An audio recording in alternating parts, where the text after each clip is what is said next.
Welcome to a tour of London in the 1800s, one of the greatest cities during a century of elegance, enlightenment, and ultimately revolution.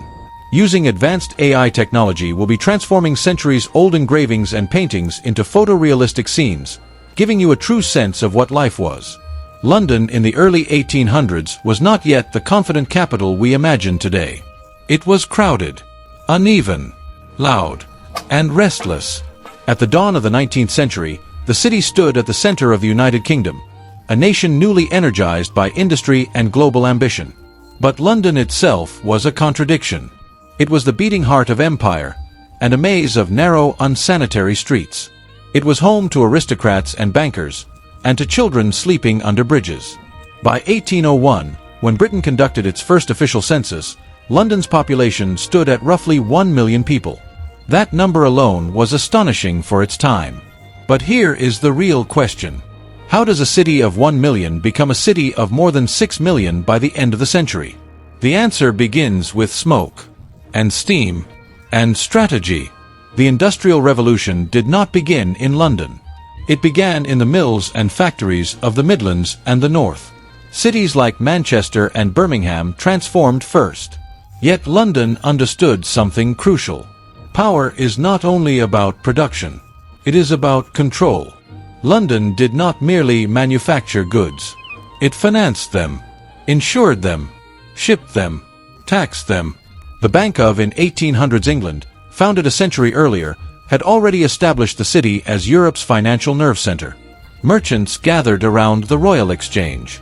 Insurance underwriters worked from coffee houses that would eventually evolve into Lloyd's of London. Money flowed in.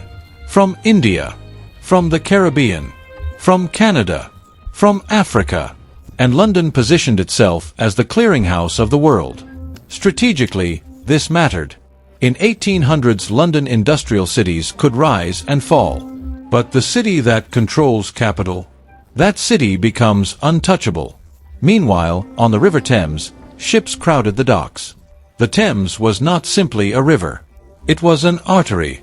In 1800s, London massive dock complexes, like the West India Docks, were built to handle the surge of imperial trade. Warehouses stretched endlessly along the waterfront. Sugar, tea, cotton, timber, everything passed through London, and every shipment strengthened the city's authority. But growth came at a cost. The streets of in 1800s East London became impossibly dense. Families packed into single rooms. Waste filled the gutters. Disease spread quickly. The city's leaders faced a dilemma.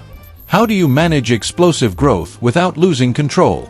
Their answer would reshape urban governance forever. By the 1830s and 1840s, London's expansion was becoming dangerous. Cholera outbreaks swept through the city.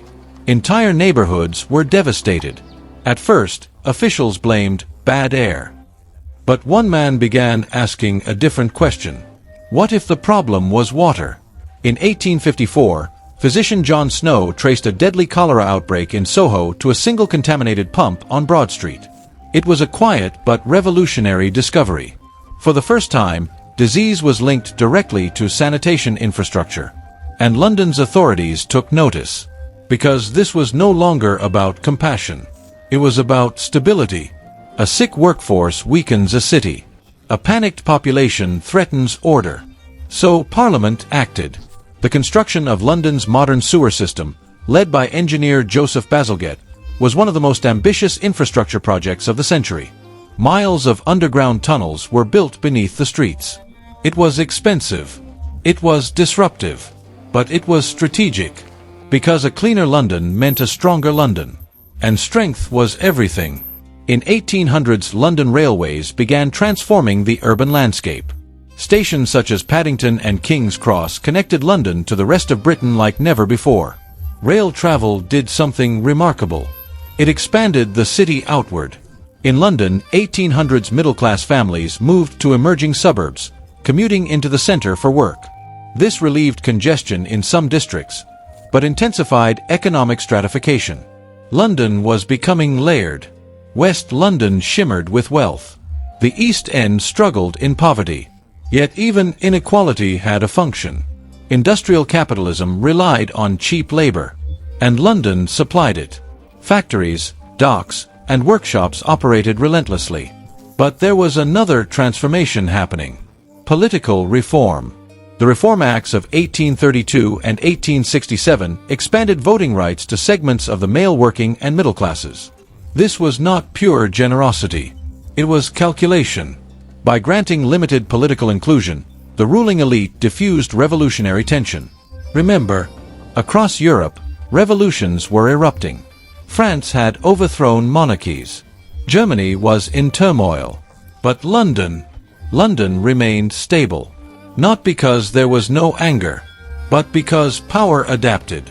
That adaptability would become one of London's most formidable strengths. By the time Queen Victoria had ruled for several decades, London was no longer simply a large European city. It was the capital of the largest empire in history.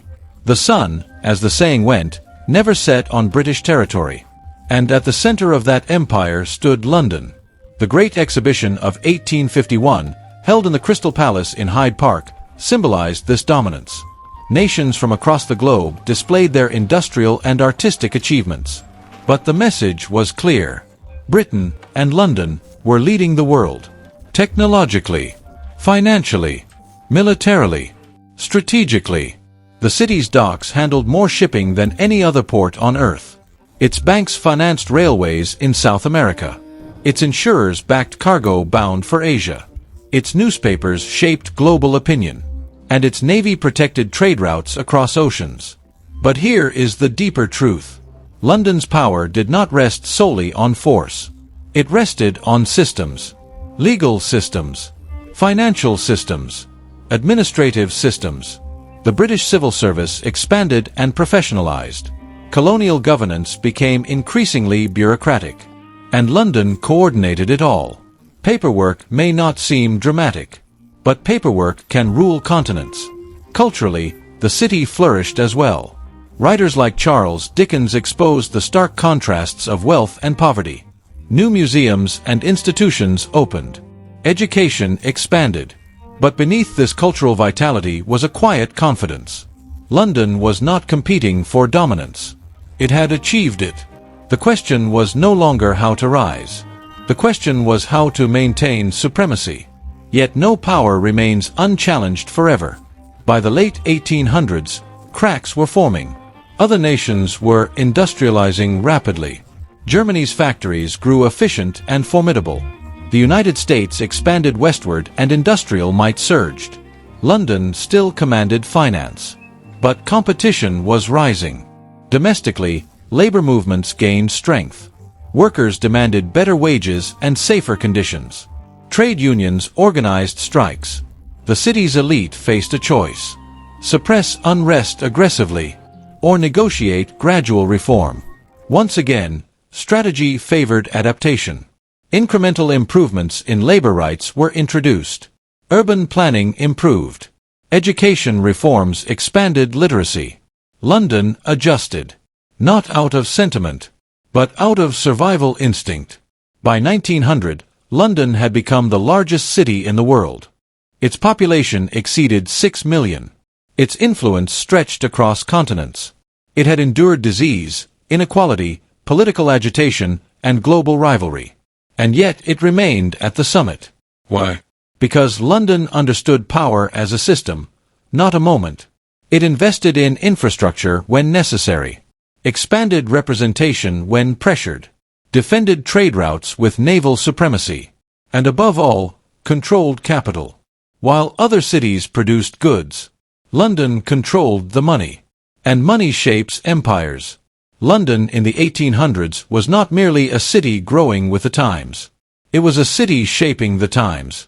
It mastered finance. It engineered sanitation and transport systems that strengthened stability. It balanced reform with authority. It coordinated a global empire through administration and capital. And by the end of the century, it stood as the undisputed center of global power. Other nations rose. Rivals emerged. But London's influence had woven itself into the fabric of international trade, governance, and culture. It was not untouchable because it was flawless. It was untouchable because it adapted. Because it understood strategy. Because it built systems that outlasted crises. And in doing so, in 1800s London transformed from a crowded, chaotic metropolis into the capital of a world empire. A city of smoke and stone, of money and might, of ambition without apology. And its shadow would stretch far beyond the 19th century, into the modern world we still inhabit today. Drop a comment right now and tell us where you're watching from.